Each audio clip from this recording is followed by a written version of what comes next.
memory, I'm sure most of you would have seen it, is Schindler's List. Seen Schindler's List, right? A few of you, huh? You like it, huh? It's good. Okay.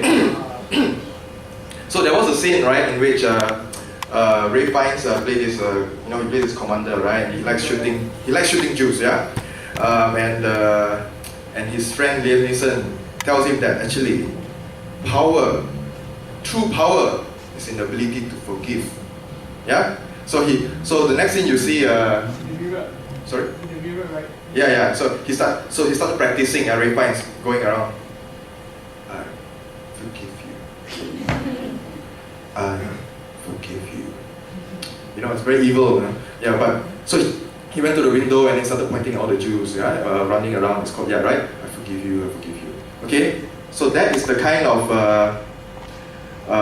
the sorry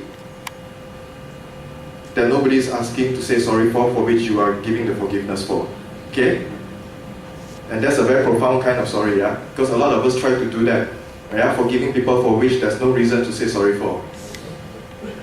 And then, at the end of the movie, Schindler himself, right, Liam Neeson,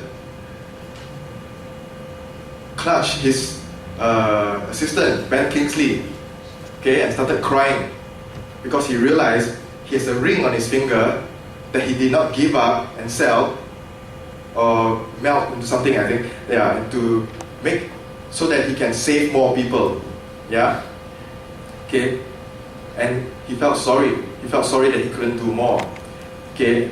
But actually, he also feels sorry for himself in a sense, lah. But he's feeling sorry for himself for not feeling sorry enough for other people. Okay?